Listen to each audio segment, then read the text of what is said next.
What's up, guys? It's Lauren here, and I'm here with Real Monty Allen and Saints and Sinners. And as you might have guessed, based on the title, we are interviewing Saints and Sinners. So why don't you go ahead and start by telling us a little bit about your background and how Saints and Sinners came to be. What is this all about? What is this all about? It's an intriguing name. I'd love to. So we are a group of students here at Stanford, and we all kind of come from academic crypto backgrounds.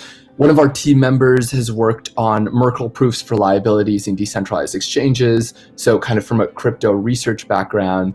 I worked at a crypto trading firm previously, and that's kind of how I got into it.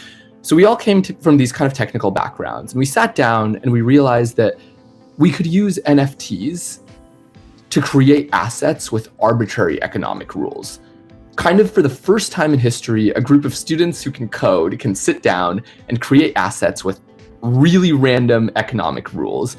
And we can use this to run games that tell us about human behavior. And kind of as students and just as people like going into this world, we have all these basic questions that I think like all people ask. One being, to win, is it better to make the greedy choice or to try to collaborate with others? Does giving more really help you get more, or does taking all for yourself over and over again, is that how you get forward? Another question is just, are people inherently greedy? Or do people operate thinking that other people are inherently greedy? And all of these are really interesting questions that matter to us developing, and that I think have previously been answered through kind of clinical psychology experiments where people, get a small sample size of 20 to 30 people and have them run a small game. And we thought we could use NFTs to answer this question on a scale larger than one that's ever been done before. And that's kind of where the genesis of this game was. That is very interesting. So, do you have some hypothesis? Do you think the results are going to be any different because you may have a global, audience instead of just, before a lot of these things were regional, whoever came down to the test lab, or students who happened to be at the university when they were, running these scenarios?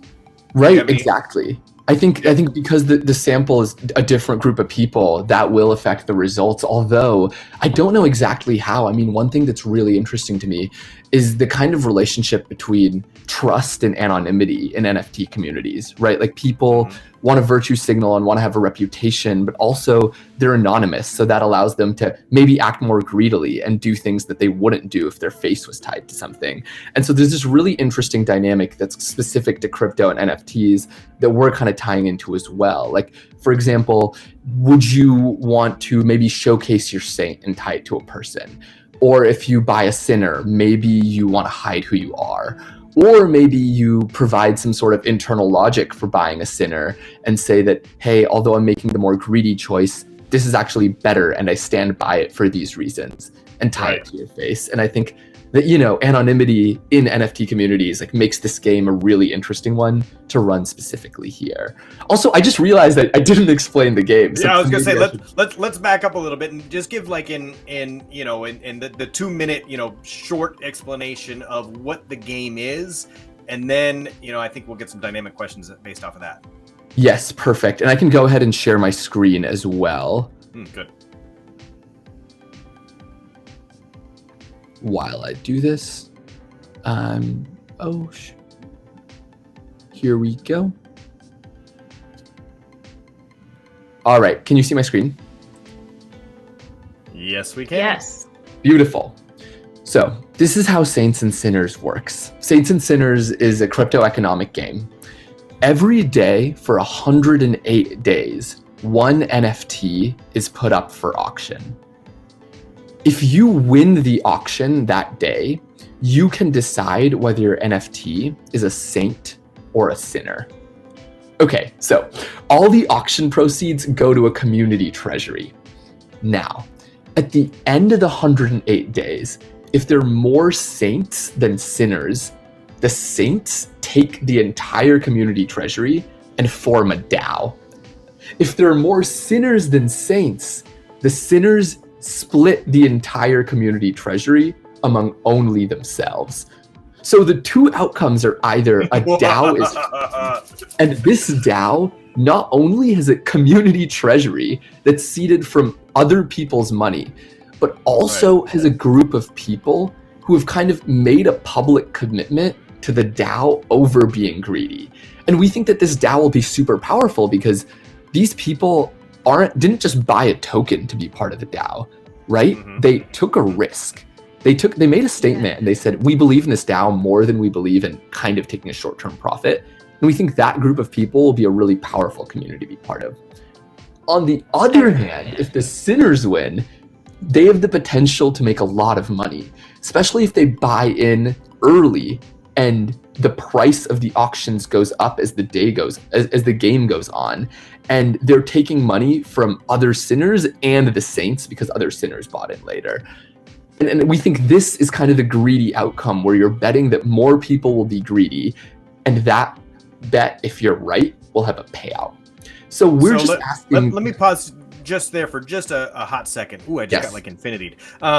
Yeah. So the NFT that you're creating, the soul, as it were, right? That we're calling it. So there's a couple of different ways that I could see you doing this, and I'm not sure which way you're doing it. Are you taking one soul, in essence, like, I don't know, maybe it's an egg or representative of a soul, whatever that is, that picture, and making 108 copies of this? Or are there going to be 108 separate, distinct NFTs? And then on day 109, do they turn into, is there a card?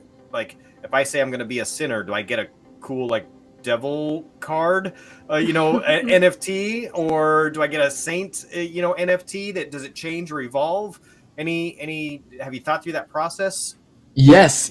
And I think, so there's one distinction that I want to be clear on, which is that right after you mint the NFT, you decide, or before you mint, actually, when you call the mint function, technically speaking, you decide whether, after you've won the auction, you decide whether the NFT you're going to mint is a saint, which looks like this happy guy right here, or a sinner, which flips you off. Gotcha. Oh my God.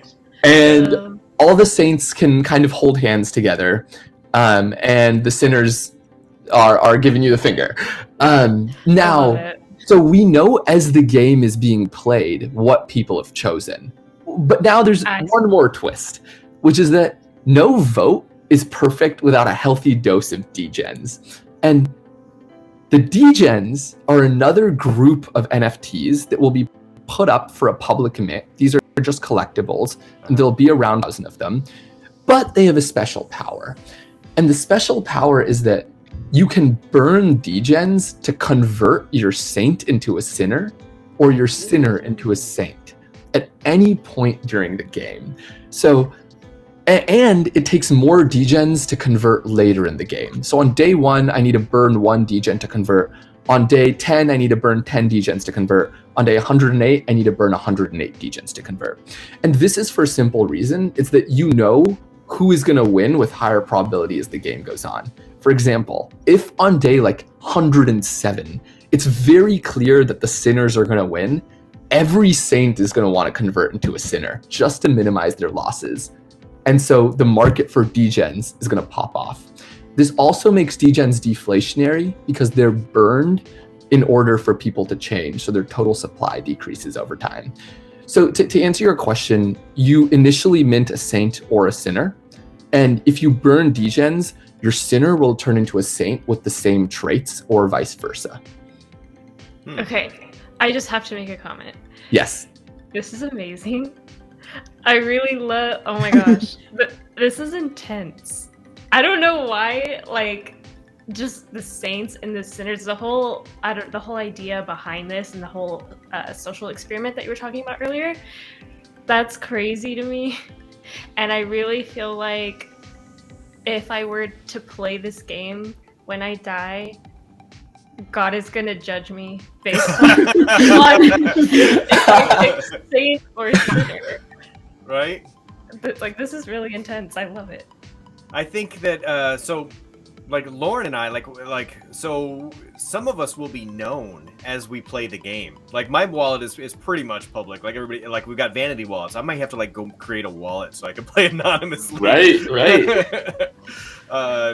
This is interesting. So you'll have strong engagement because we'll be watching this like on a daily basis. Okay, on day 2, like which one are they going to choose? Right? Are they going to join the good guys? Are we going to? Is there going to be like a Discord group I can lobby? So that's a great question. Yes, there will be. So there will be a Discord group you can lobby. That'll be out soon. In terms of timeline, this game is dropping within the next 3 weeks. At a date we are not fully sure of yet, but will be announced soon. And the Discord will also be out soon, kind of once we hit a little bit in some time. Mm-hmm. But yeah, I mean, my question to you two is, who do you think is going to win? Speculate wildly. No, the Sinners are definitely going to win. Yeah, the Sinners are going to win. That's my prediction. I believe greed it'll take over. We'll see. I mean, do you want somebody like me to like hop in and like advocate for one over the other, or does that defeat the purpose of the social experiment? I don't think it defeats the purpose of the social experiment at all. In fact, I think it is the social experiment. Will people like you hop in and advocate? Specifically because the purpose of the Saints DAO is unclear right now. We're not coming out and saying that, hey, the Saints DAO is going to be a charity DAO, or hey, the Saints DAO is going to be an investment DAO. We actually expect the first couple of Saints to set a direction for the Saints DAO.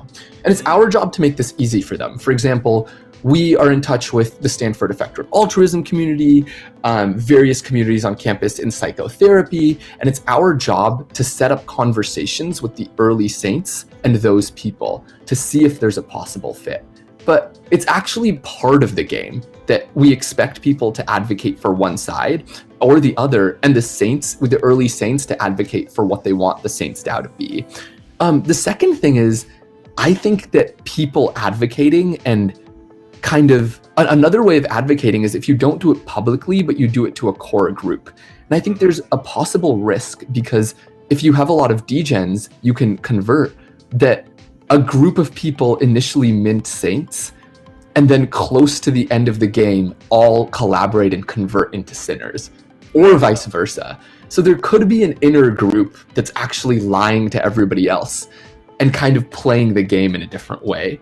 Although I don't know if the incentives are aligned for that to occur.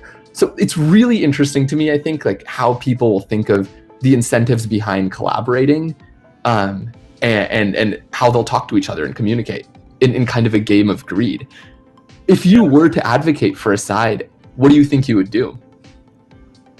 I think I might advocate for the Saints, but yeah. I'm not sure everybody would listen. Couple clarification things. So could I be a Saints whale? Like could I go in and buy multiple NFTs, or am I limited to one? And what about secondary market? Can I, if I feel like, hey, there's a sinner out there and I just want to buy him out, and he just wants to take his money and run now, can I buy him out and double up on the Saints? Yes, you can. So yes to both. If you decide to win multiple auctions, they're just public auctions. So to mint multiple Saints, you'd need to, win 2 days or 3 days auctions. But you can be a Saints whale and mint a bunch of Saints. Although I think you would need to put up a lot of money to do that over time. Mm-hmm. And yes, after you buy a Saint or Sinner, you can sell them. You can resell them on the secondary market. Mm-hmm. And you can kind of cash out now, and somebody else can buy them and convert them by burning degens, or just buy them to be part of the DAO, or to have the payout at the end of the 108 days. Interesting. Have you investigated some of the exchanges and minting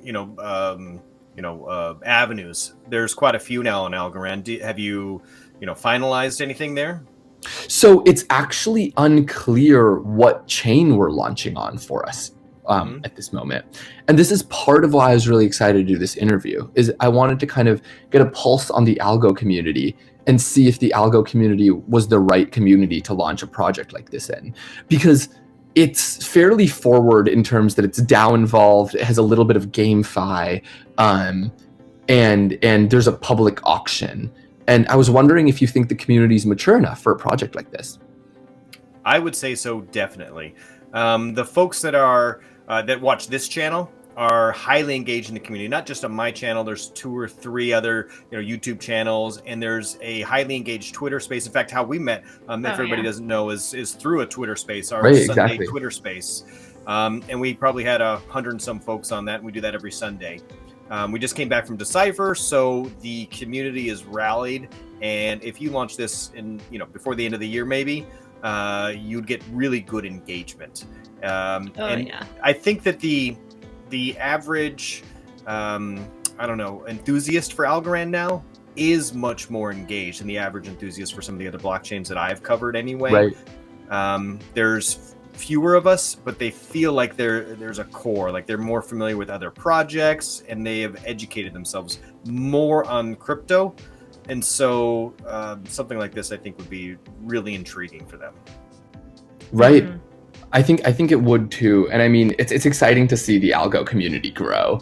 I remember I invested in ALGO like 3 years ago, and just on the technicals, right? This was when I was understanding how blockchains work, and I was like, oh, this will be a cool project. Like it was one of the earliest proof of stakes that was more mainstream, I believe.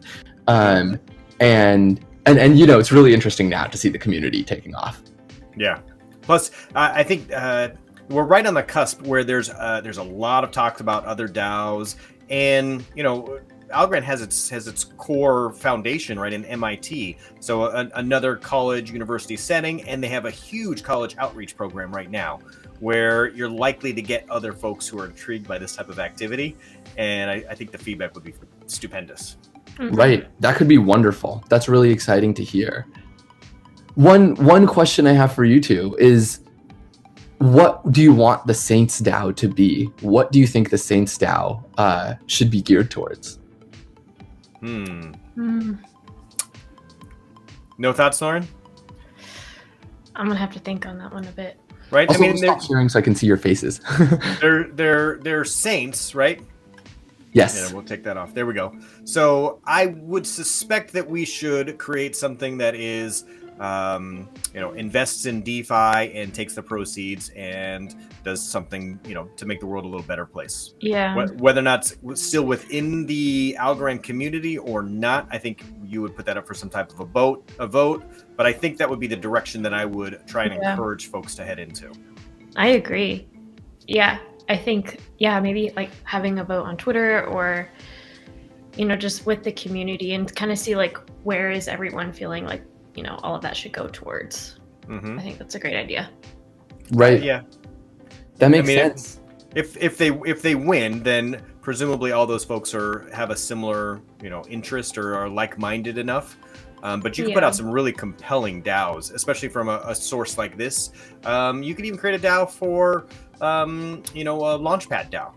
So, hey, we want to help other folks create other projects like this one. We could do something like that. So it's kind of perpetual. What's really, really interesting about that suggestion, I think, is that I kind of proposed this game to both of you as the sinners being the greedy choice where you make money, and the saints kind of being the more charitable kind of, I'm willing to collaborate choice. But if the saints are going to form an investment DAO, then maybe being a saint is actually the greedier choice that'll make you more money in the long term. And maybe having one vote over a large treasury is a rationally greedier choice to make than taking a short-term payout to yourself.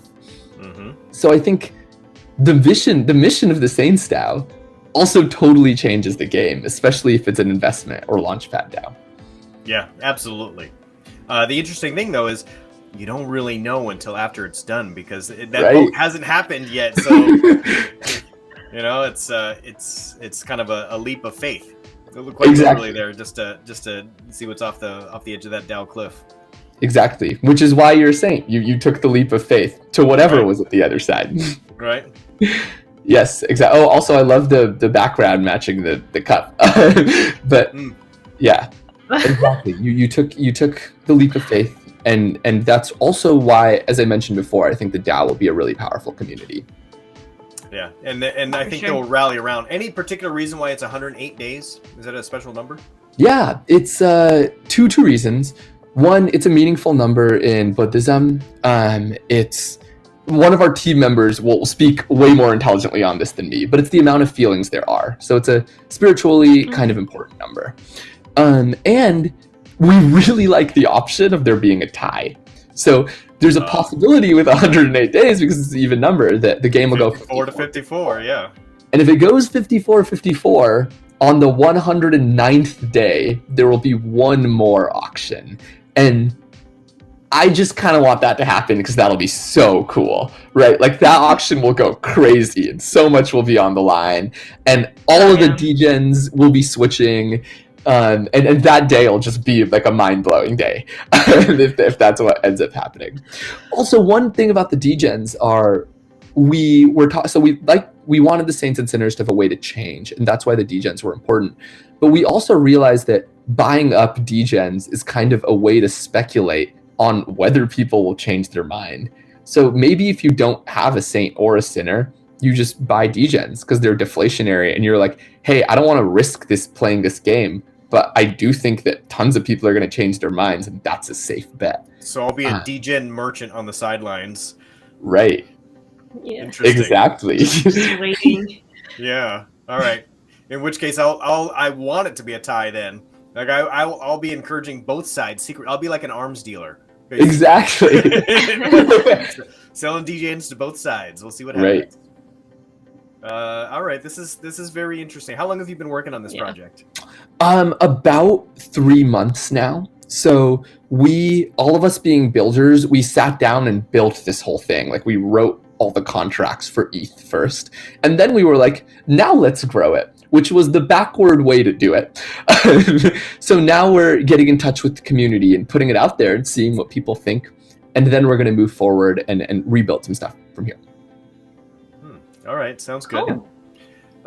Is this your first project like this, or have you done some of these experiments, classroom style, or, on campus, or I don't know, COVID style? I guess maybe it's all online, but have you done this in other ways, shapes, or forms?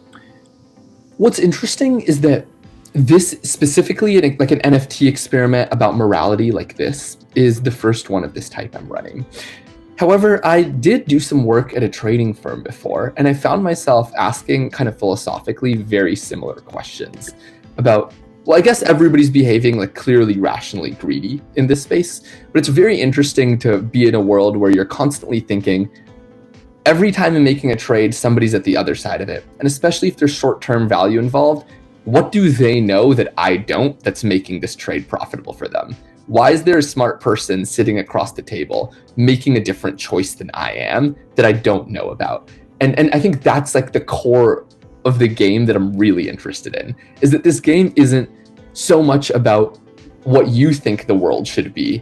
It's a lot more about how you think other people think the world should be.